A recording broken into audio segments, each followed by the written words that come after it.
بسم اللہ الرحمن الرحیم۔ شخص رسول خدا حضرت محمد مصطفیٰ صلی اللہ علیہ وآلہ وسلم کی خدمت میں آتا ہے اور پوچھتا ہے کہ کیا میں موت کی تمنا کر سکتا ہوں؟ رسول خدا اس کو فرماتے ہیں کہ تم موت کی تمنا کرو یا نہ کرو، موت نے آنا ہے۔ موت ایک ایسی حقیقت ہے کہ جس سے کوئی شخص منہ نہیں موڑ سکتا، چاہے کوئی اس کا انکار کرے، چاہے کوئی اس کو مانے، چاہے کوئی جو ہے وہ خدائیوں کا دعویٰ کرتا رہا تاریخ میں، موت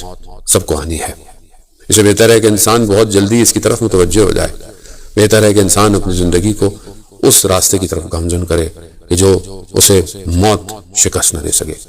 موت تبھی انسان کو نقصان یا اس کو خسارے میں نہیں ڈال سکتی جب اس کی زندگی اس قابل ہو کہ وہ اپنی زندگی کو اس طرح گزارے کہ اس کی زندگی جو ہے وہ پربرکت ہو،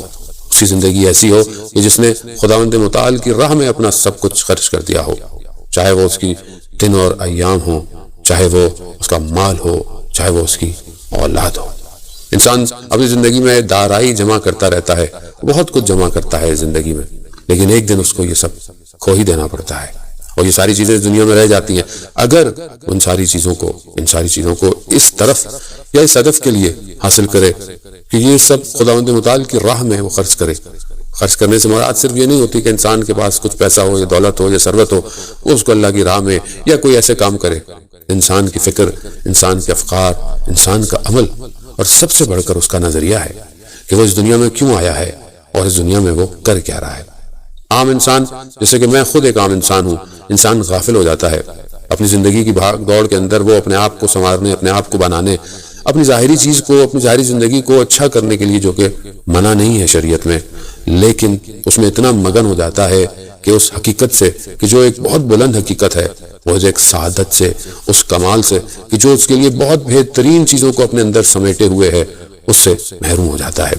انسان اپنی ظاہری لذت کے لیے، چاہے وہ زبان کا ذائقہ ہو، چاہے وہ آنکھوں کی لذت ہو، چاہے وہ کانوں کی لذت ہو، ان تھوڑی دیر کے لیے وہ بہت اس اعلیٰ مقامات سے محروم ہو جاتا ہے جسے خداوند متعال نے اپنے اس بندے کے لیے رکھے ہوتے ہیں۔ انسان بھول جاتا ہے کہ اسے اپنی زندگی کے اندر ان ساری چیزوں کو حاصل تو کرنا ہے، لیکن اس کا ہدف اور اس کا مقصد کیا ہے۔ پروردگار نے انسان کو بھیجا تو اس لیے اس کے لیے اپنے انبیاء اور اپنے اوصیاء اور اولیاء کو بھیجا تاکہ وہ اس کو گمراہی سے بچائیں، اس کو غفلت سے بچائیں۔ وہ جو ایک انسان بالکل اس بچے کی مانند کہ جب ایک بچہ نیا چلنا سیکھتا ہے تو ہاتھوں سے چیزوں کو لمس کرتا ہے، محسوس کرتا ہے، اور اس کے والدین اس کی رہنمائی کرتے ہیں، جبکہ وہ بہت ساری چیزوں کو ہاتھ لگانے کی اور لمس کرنے کی کوشش کرتا ہے کہ جو اس کے لیے نقصان دہ ہوتے ہیں، لیکن کیونکہ وہ غافل ہوتا ہے، کیونکہ اسے پتہ نہیں کہ یہ آگ اس کو نقصان دے سکتی ہے یا کوئی اور چیز کہ جو اس کے لیے فائدہ مند نہ ہو،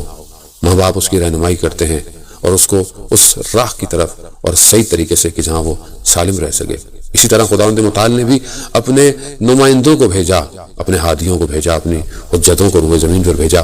کہ انسان کے اندر جو تمایلات ہیں، جو اٹریکشن ہے کہ جو اسے ہر طرف کھینچ رہا ہے، وہ چیزیں کہ جو وہ سمجھتا نہیں، اس کے لیے آتش ہے۔ ہو سکتا ہے یہاں پر اس کو آتش نظر نہ آ رہی ہو، لیکن وہ جہنم کی آتش ہے، وہ خداوند متعال سے دوری ہے، وہ قبر کا عذاب ہے اور قبر کی تاریکی ہے، وہ برزخ کے اندر جو ہے وہ بے درد و ساما، ادھر سے ادھر سرگردانی ہے، وہ اسی دنیا کے اندر توفیقات کا سلب ہو جانا ہے،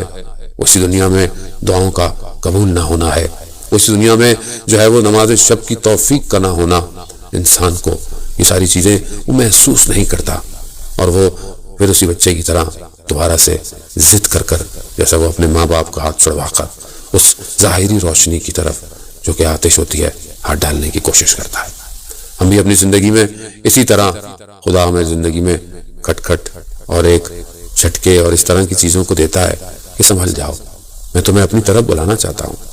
لیکن ہم اس سے متوجہ ہوئے بغیر ہم اپنی زندگی کو کبھی دائیں کبھی بائیں طرف متوجہ کراتے ہیں۔ آقا بنایان بتاتے ہیں کہ میں ایک دفعہ گاڑی میں جا رہا تھا تو گاڑی سگنل پر رکی اور ایک پھول بیچنے والا شخص جو ہے وہ اس نے شیشے پر نوک کیا، تو میں نے اسے اشارے سے کہا کہ مجھے پھول نہیں چاہیے۔ اس نے کہا نہیں، ایک منٹ شیشہ نیچے کیجیے۔ جب میں نے کہا میں آپ کو پھول بیچنا نہیں، میں آپ کو پھول ہدیہ دینا چاہتا تھا۔ کہتے ہیں ایسے میں جو ہے وہ سگنل کھل گیا اور گاڑی چل پڑی اور میں آگے راستے میں یہی سوچتا رہا کہ خدا بھی ہماری زندگی میں دستک دیتا ہے، خدا ہمیں کچھ دینا چاہتا ہے اور ہم اس کی طرف توجہ نہیں کرتے۔ زندگی میں آنے والی مشکلات اس بات کی طرف ہمیں اشارہ دیتی ہیں کہ خدا ہمیں چاہتا ہے، خدا ہم سے محبت کرتا ہے۔ خدا نہیں چاہتا کہ میرا بندہ جو ہے وہ پریشانیوں میں گھرے۔ خدا کو کیا فرق پڑتا ہے، اس کے خزانوں میں کوئی کمی نہیں آتی، لیکن خدا جانتا ہے کہ اس کا بندہ، اس کی ظرفیت، اس کی ضرورت، اس کی قابلیت کتنی ہے۔ خدا چاہتا ہے کہ اگر یہ کسی اور طرف جا رہا ہے تو میں اس کو اپنی طرف متوجہ کروں۔ آیت اللہ نخود کی اصفہانی جو کہ بہت بڑے عارف تھے اور ابھی بھی حرم امام رضا علیہ السلام کے ایک صحن کے اندر جو ہے وہ دفن ہیں، وہ بیان کرتا ہے ان کا شاگرد کہ میں ایک دفن کی خدمت میں حاضر ہوا تو وہ گریہ کر رہے تھے۔ میں نے پوچھا کہ استاد گریہ کیوں کر رہے ہیں؟ کہا کہ خدا نے میرا رتبہ، میرا درجہ بڑھا دیا ہے۔ تو میں نے کہا کہ استاد یہ تو خوشی کی بات ہے، اس میں گریہ کی کیا ضرورت ہے؟ کہا نہیں، میں جس رتبے پر پہلے تھا وہاں جب لوگ میرے پاس آتے تھے اور اپنی مشکلات کا اظہار کرتے تھے تو میں دعا کر کر ان کی مشکلات کو دور کروا دیتا تھا، لیکن ابھی جس مقام پر میں پہنچا ہوں وہاں سے مجھے یہ بتایا گیا ہے کہ یہ جو مشکلات تھیں اس بندے کے اوپر یہ خدا کا فضل و کرم تھا، اور میں دعا کر کر فضل و کرم کو ہٹا دیتا تھا۔ عزیزان محترم، ہمیں نہیں پتا کہ ہمارے آنے والی چیزیں خدا ہمیں بچانا چاہتا ہے۔ زندگی محدود ہے، زندگی جتنی بھی آپ سمیٹ لیں، حضرت نوح سے زیادہ تو زندہ نہیں رہ سکتا انسان۔ حضرت نوح جیسی شخصیت بھی کہ جنہوں نے 2500 سال 2500 سال زندگی گزاری، وہ بھی اپنی زندگی کے آخری لمحات میں یہی کہتے ہیں کہ جب وہ لیٹے ہوئے تھے دھوپ میں تو موت کا فرشتہ جب انہیں کہتا ہے کہ میں آیا ہوں آپ کی روح قبض کرنے، تو انہوں نے کہا مجھے چھاؤں میں جانے دو۔ وہاں سے اٹھ کر جب چھاؤں میں جا رہے تھے تو کہا زندگی یہی ہے، یعنی 2500 سال زندگی دھوپ سے چھاؤں میں جانا ہے۔ ہم کتنا جی لیں گے، ہم کتنا جی سکتے ہیں؟ یقیناً جو دنیا سے چلے جاتے ہیں، چاہے وہ ماں باپ ہوں، چاہے وہ بہن بھائی ہوں، چاہے وہ ہمارے بزرگ ہوں، چاہے کسی کی اولاد ہی کیوں نہ ہو، یقیناً ان کا غم انسان کے دل میں بیٹھ جاتا ہے۔ اس کمی کو کوئی پورا نہیں کر سکتا، اس وجود کی جگہ کو کوئی پر نہیں کر سکتا، لیکن سب نے ایک دن جانا ہے۔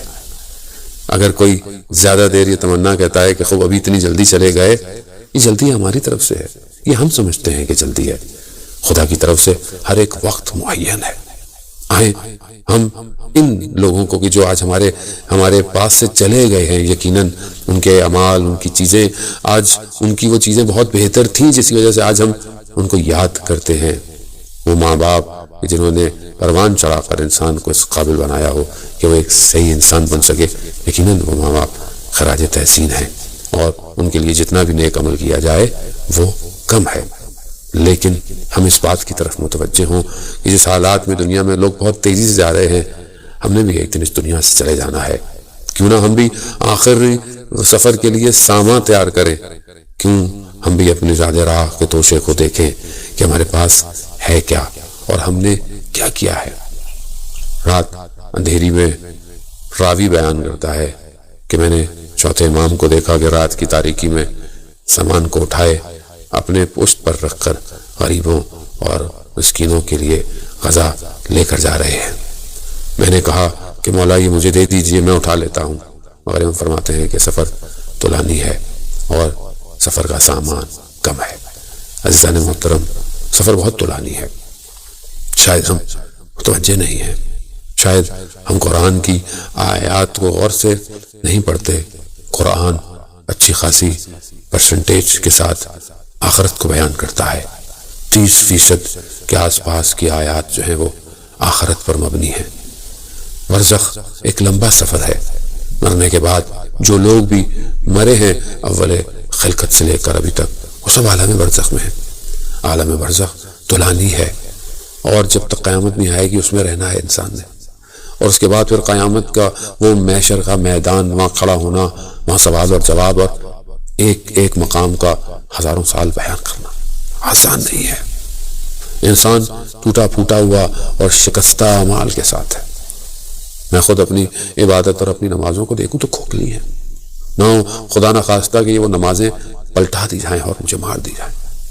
نہ ہو کہ میرا کوئی بھی کام جو ہے وہ خدا کی بارگاہ میں کسی غلطی کی وجہ سے ختم ہو جائے۔ قرآن ان کو بیان کرتا ہے کہ اعمال انسان کے حبت ہو جاتے ہیں، انسان جتنے بھی نیک عمل کرے لیکن غلطیاں کوتاہیاں اس کے اعمالوں کو ختم کر دیتی ہیں۔ متوجہ ہوں میں ہر رات ایسی کروں کہ میں استغفار کر کے سوؤں اور خدا کی بارگاہ میں شکر کروں اگر مجھے عبادت کی یا کسی نیک کام کی توفیق ہوتی ہے، کیونکہ یہ نہ ہو کہ میرا وہ وقت آ جائے کہ جو ہر وقت تیار ہے۔ عزیزان محترم، موت کبھی بھی کسی بھی طرف آ سکتی ہے۔ امام رضا علیہ السلام فرماتے ہیں کہ موت گریبان گیر ہے، یعنی موت تمہارے بہت قریب ہے، دوسرے انسان کہاں بھاگے گا؟ ہر ایک روز جب انسان کرتا ہے تو زندگی کا اس کا دن کم اور ایک قدم وہ موت کے قریب ہوتا ہے۔ ہم ان حقیقتوں کو جانتے ہیں، ہم صبح و شام، اور آج کل کے حالات جس طرح دنیا کے ہیں، کتنے عزیزوں کو ہم نے اپنے آس پاس میں بہت تیزی سے دفنایا ہوگا، مگر ہم پھر بھول جاتے ہیں کہ ایک دن ہمیں بھی دفنایا جائے گا، ایک دن ہمارے لیے بھی کوئی فاتحہ پڑھے گا اگر وہ بھی ہمارے اعمال ایسے ہوئے، ہمارے لیے بھی کوئی مجلس ترحیم کرے گا اگر واقعاً توفیق ہوئی، ہمارے لیے بھی کوئی نیک کام کرے گا، کوئی صدقہ دے گا، کوئی نماز وحشت قبر پڑھے گا۔ اس لیے کہتے ہیں کہ دوسروں کے لیے نیکیاں کریں، جو لوگ دنیا سے چلے گئے تو ہو سکتا ہے کہ ہمارے لیے بھی کوئی نیکیاں کرے۔ اس عالم میں بہت ضرورت ہے، وہ عالم ایسا عالم ہے کہ جہاں پر انسان وہی چیزیں لے کے جاتا ہے کہ جو اس نے عمل کیے ہوتے ہیں، لیکن اس جگہ پر کہ جہاں وہ پھنسا ہوا ہے، جہاں وہ مشکل کے اندر ہے، اس عالم میں ہم جو لوگ پیچھے رہ جاتے ہیں، جو ان کے عزیز و اقارب ہیں، جو ان کی اولاد ہے، جو ان کے رشتہ دار ہیں، جو ان کے بہت قریبی لوگ ہیں، وہ کوئی ایسا عمل کریں تو ان کو وہاں پر آسانی ضرور ہو سکتی ہے۔ سب سے بہترین چیز جو ہم اپنے مرحومین کو پہنچا سکتے ہیں وہ صلوات ہے محمد وآل محمد پر، اللہم صلی علی محمد وآل محمد وعجل فرجہم۔ یہ ایک حد اقل ایک چھوٹا سا ایسا کام ہے کہ جسے ہم ظاہراً چھوٹا ہے لیکن یہ اپنی جگہ پر ایک بہت بڑا کام ہے کہ جب ہم یہ بھیجتے ہیں تو اس کا ثواب مرحومین کو عالم برزخ میں ایک تازہ ہوا کے جھونکے کی طرح ان کو پہنچتا ہے۔ وہ کہاں ہمیں نہیں پتا، ہمیں نظر نہیں آتا کہ وہ عالم، وہ تو روایات اور اس طرح کے علماء کے واقعات اور جو لوگوں نے ڈیتھ ایکسپیرینس کیے ہیں، وہ جب ہمیں معلوم ہوتا ہے کہ وہ عالم کیسا عالم ہوگا۔